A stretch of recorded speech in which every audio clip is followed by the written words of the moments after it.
누가복음 18장 15절부터 30절까지 한 절씩 교독하겠습니다. 사람들이 예수께서 만져주심을 바라고 자기 어린 아기를 데리고 오매 제자들이 보고 꾸짖거늘 예수께서 그 어린 아이들을 불러 가까이 하시고 이르시되 어린 아이들이 내게 오는 것을 용납하고 금하지 말라. 하나님의 나라가 이런 자의 것이니라. 내가 진실로 너희에게 이르노니 누구든지 하나님의 나라를 어린아이와 같이 받아들이지 않는 자는 결단코 거기 들어가지 못하리라 하시니라.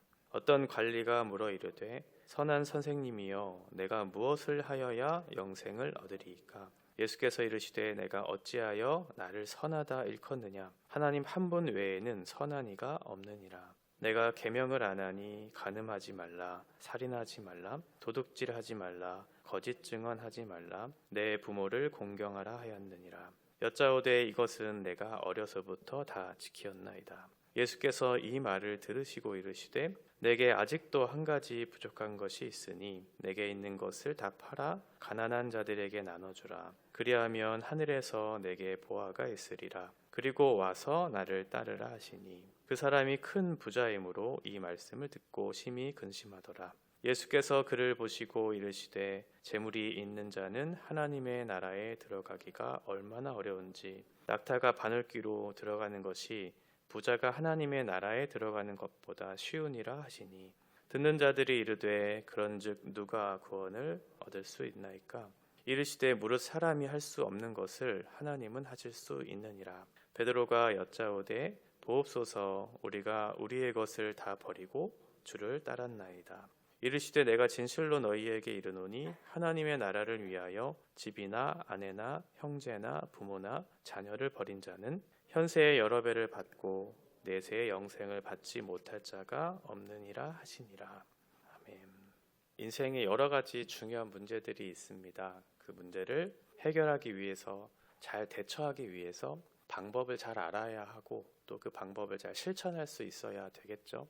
우리의 인생의 가장 중요한 문제가 무엇일까? 여러 가지 생각할 수 있겠지만 제 생각에는 영생을 얻는 것, 이것이 가장 중요하다고 생각이 돼요. 하나님 나라에 들어가는 것이죠. 하나님 나라를 소유하는 것보다 이 땅에서 많은 것들을 소유하는 것이 더 중요하다고 생각되지 않기 때문에 그렇죠. 그러면 우리의 인생에 정말 잘 그 중요한 문제를 해결하기 위해서 잘 준비해야 할 것이 무엇일까? 그것은 영생에 대해 잘 알고 그 영생을 소유하기 위한 그 방법이 무엇인지를 잘 아는 것이 우리의 인생의 가장 중요한 문제가 되겠죠.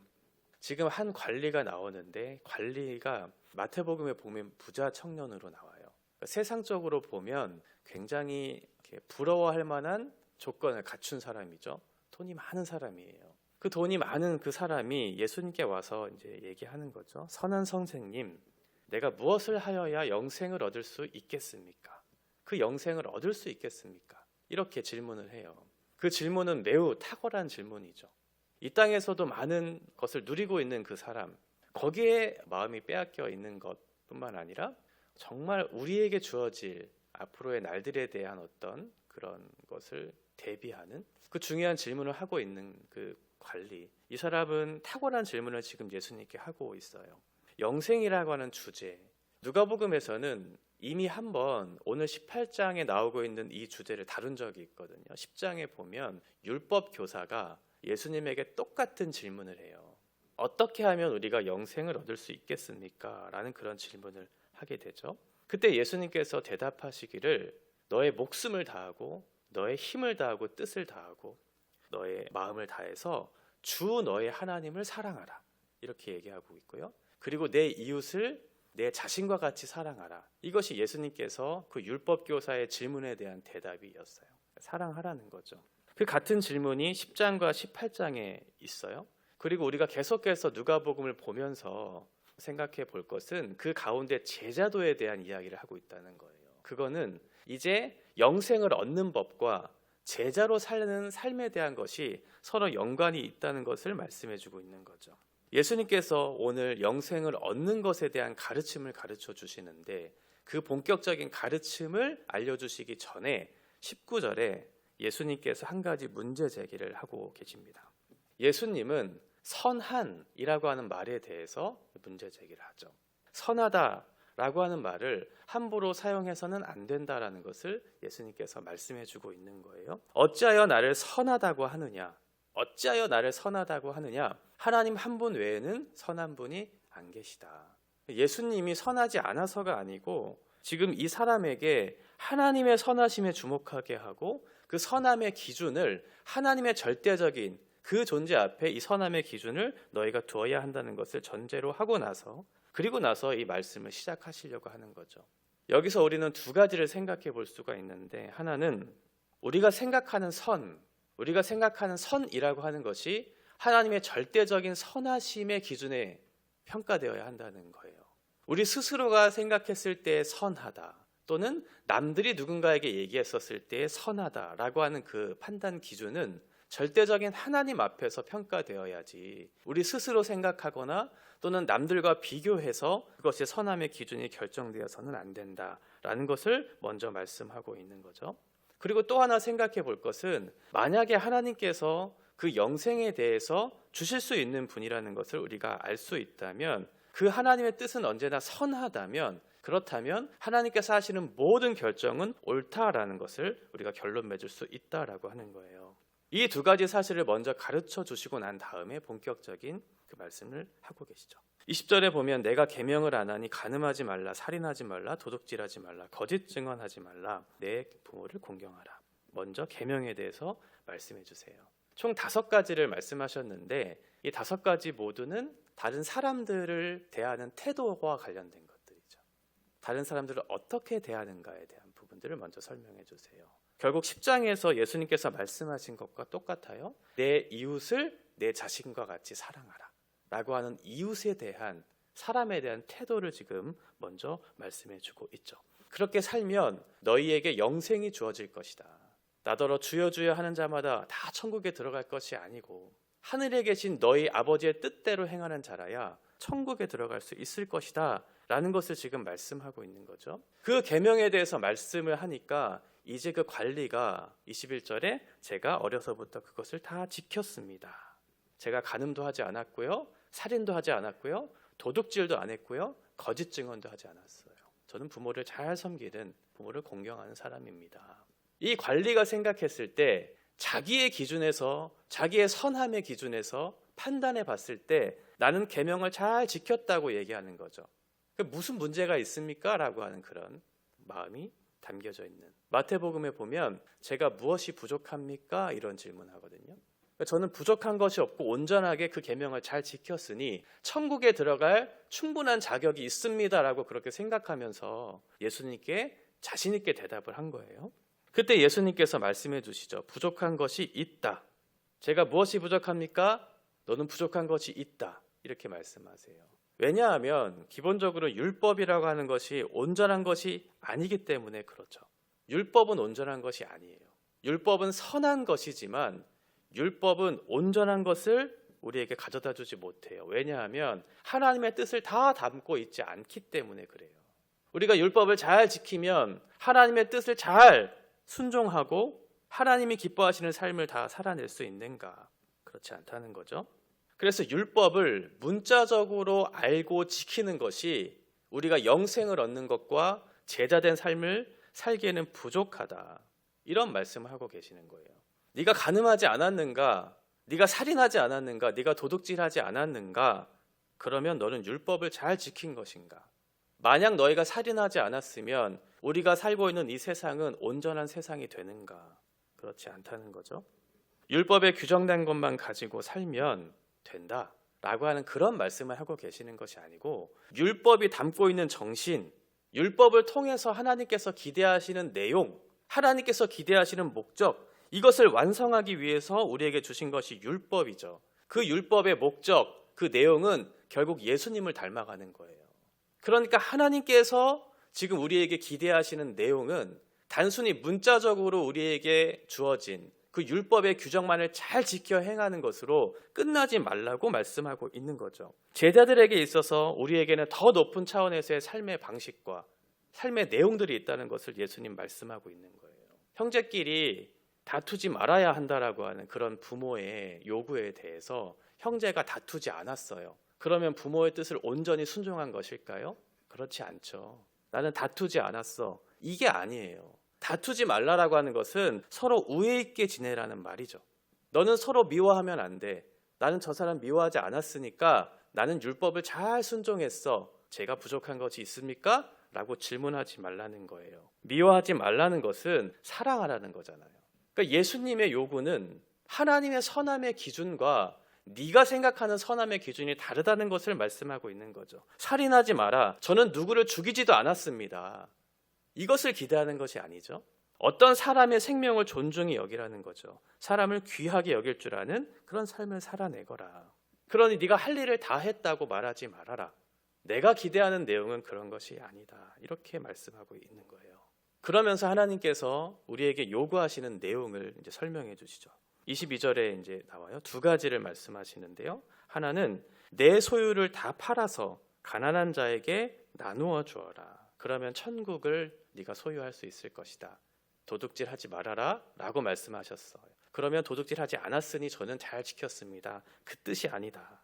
도둑질하지 않는 것은 물론이거니와 굶어 죽어가고 있는 사람들을 위해서 너의 소유를 팔아서 그들에게 나누어 주는 것, 이것이 하나님의 뜻이고 네가 해야 할 일이다 라는 것을 말씀해 주고 있죠. 그리고 또 한 가지, 그리고 와서 나를 따르라 이렇게 말씀합니다. 두 가지 명령을 하고 계셔요. 이 두 가지의 명령을 네가 잘 따르면 네가 천국을 소유할 수 있을 것이다. 이것이 제자된 삶이다. 예수님 말씀하시고 거기에 대한 반응을 이제 두 사람에 하고 있습니다. 첫 번째는 관리죠. 부자 청년이에요. 이 말씀을 듣고 나서 심히 근심해요. 나는 율법을 잘 지킨 것 같은데 하나님의 선함의 기준에 보면, 예수님의 율법의 요구의 기준에 보면 나는 아무것도 하지 않았다는 것을 알았기 때문에 그래요. 그리고 나서 예수님의 말씀에 대해서 내가 순종할 수 없을 것이라는 것을 알았고 심히 근심하면서 이제 그 자리를 떠나버리죠. 왜냐하면 재물이 많았기 때문에 그래요. 예수님은 너의 소유를 팔아서 많은 이웃들에게 나누어 주라고 얘기했는데 재물이 많다 보니까 내가 팔 것이 너무 많은 거죠. 쉽게 얘기하면 내가 포기할 것이 너무 많은 거예요. 더 쉽게 얘기하면 내가 그것을 포기하기 싫은 거죠. 내가 가지고 있는 것을 포기하기 싫기 때문에 관리는 거절했고 가버려요. 만약 예수님의 말씀을 듣게 되면 그동안 내가 해왔던 것들을 내가 하지 못하게 될 것이니까. 그런데 이 말씀을 내가 거부하면 그동안 내가 살아왔던 것들을 할 수 있기 때문에, 이것만 피하면 자기가 하고 싶은 것을 끝까지 할 수 있기 때문에 결국은 이것을 눈을 감고 피해버렸던 거죠. 받아들이지 않았어요. 예수님의 말씀에 대해서. 하나님의 나라는 이런 자의 것이 아니다.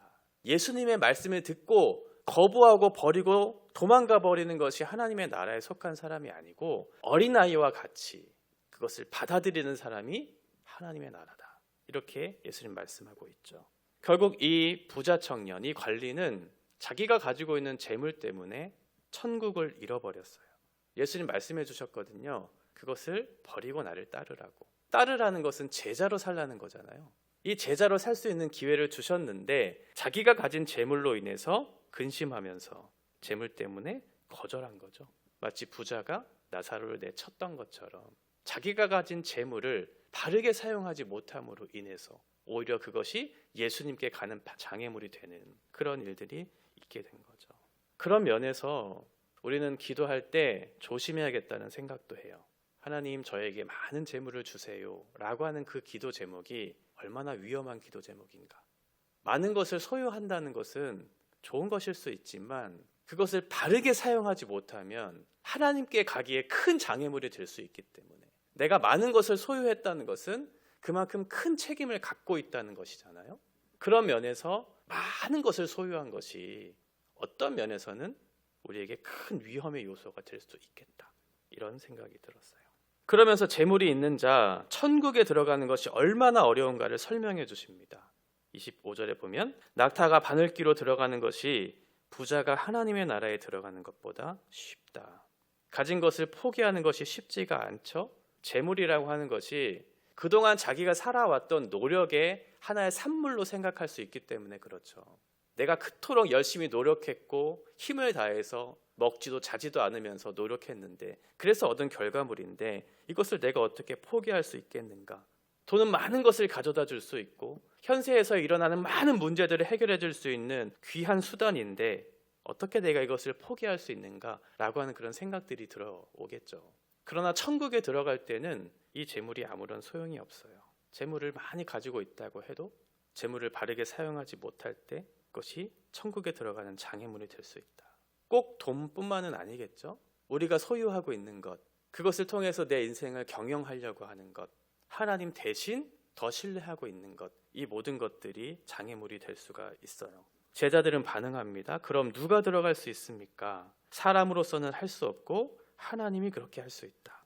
너희가 율법을 잘 지켜서 스스로 그것들을 잘 얻어서 갈 수 있는 것이 아니고 하나님 앞에 죄를 회개하고 하나님께서 주시는 은혜를 인하여 네가 믿음으로 갈 수 있는 곳이 하나님의 나라다. 네가 가지고 있는 소유, 네가 할 수 있는 어떤 능력, 이런 것들로 하나님의 나라가 주어지는 것이 아니고 하나님께서 주시는 은혜로 예수 그리스도를 믿음으로 우리의 죄를 용서하는 그 은혜로 우리가 하나님 앞에 나아갈 수 있다는 것을 예수님 말씀해 주고 계시죠.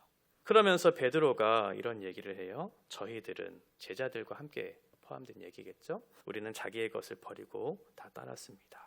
제가 의지했던 것, 소중하게 여겼던 것, 가정과 직장 이런 것들을 포기하고 예수님을 따랐습니다. 라고 그렇게 얘기하고 있어요. 여기서 한 가지 생각해 볼 것은 우리는 자꾸 하나님을 위해서 살고 싶은 마음이 들 때 뭔가를 소유하려고 한다는 거예요. 하나님, 저에게 이런 것을 주시면 제가 그 주신 것을 가지고 내가 하나님을 섬기겠습니다. 저에게 좋은 직장을 주시면 제가 높은 지위에 가게 되면 거기서 큰 영향력을 끼쳐서 예수님께 이것을 드리며 섬기며 살겠습니다라고 그렇게 우리는 생각하죠. 그런데 예수님께서는 그렇게 말씀하시지 않았어요. 예수님께서는 하나님 나라를 위해서는 버리라고 얘기하세요. 버리라. 그런데 자꾸만 우리는 성공해서 돈 벌어서 높은 자리에 올라가서 그 돈을 가지고 주님을 섬기겠다고, 내가 주님께 드리겠다고 그런 핑계를 대면서 더 많은 것들을 달라고 하죠. 예수님은 필요가 없다고 하시는데 우리는 자꾸만 드리겠대요. 예수님은 우리에게 버리라고 얘기하는데 우리는 자꾸 드리겠대요. 제가 예수님께 드려야 하니까 저에게 많은 것을 주셔야 돼요 라고 그렇게 생각하는 거죠. 그러나 예수님께서는 네 인생을 책임져 줄 것 같은 그런 것들을 버려라. 그래야 예수님을 따를 수 있다고 말씀하고 있는 거죠. 이게 참 어려워요. 그러니까 내용은 어떠한 것인지를 알겠어요. 예수님을 따른다는 것은 이런 것이구나. 내 소유를 팔아서 많은 사람들에게 나누어 주는 것이구나. 그 내용도 알겠어요. 그리고 내가 가지고 있는 것들을 포기하고 주님을 따르는 것이 하나님 나라에 들어가는 것이고 이것이 제자된 삶이구나 라는 것들은 이해가 되고 내용은 알겠지만 이것을 실천하는 것이 참 어렵죠. 내 것을 팔아서 누군가에게 나누어 주는 것, 내가 가지고 있는 어떠한 근거들을 가지고 살려고 하는 모든 것들을 포기하고 예수님을 따라가는 것은 참 쉽지 않은 주제예요. 그러나 예수님께서는 말씀하세요. 너의 것을 팔아서 이웃을 섬기는, 이웃을 사랑하는 사람이 되어라. 이것이 제자의 삶이고 이것이 영생을 얻는 법이다. 그리고 너희를 부인해라. 너를 버리고 나를 따르라. 그동안 너를 지탱해 준 그 문제를 해결해 줄 수 있을 것이라고 생각하는 것들을 버려라. 이것이 제자의 삶이고 영생을 얻는 법이다. 이렇게 예수님 말씀해 주십니다. 자기를 비워서 종의 형체를 입고 우리의 유익을 위해서 아낌없이 자신을 내어주셨던 예수님의 그 본을 따라서 우리에게 살라고 요청하고 있는 거죠. 내가 가진 소유가 나의 것이라고 생각을 하니까 못 버리는 거죠. 그리고 그것이 나의 삶을 윤택하게 할 것이라고 확신하기 때문에 내가 그것을 버리지 못하는 거죠.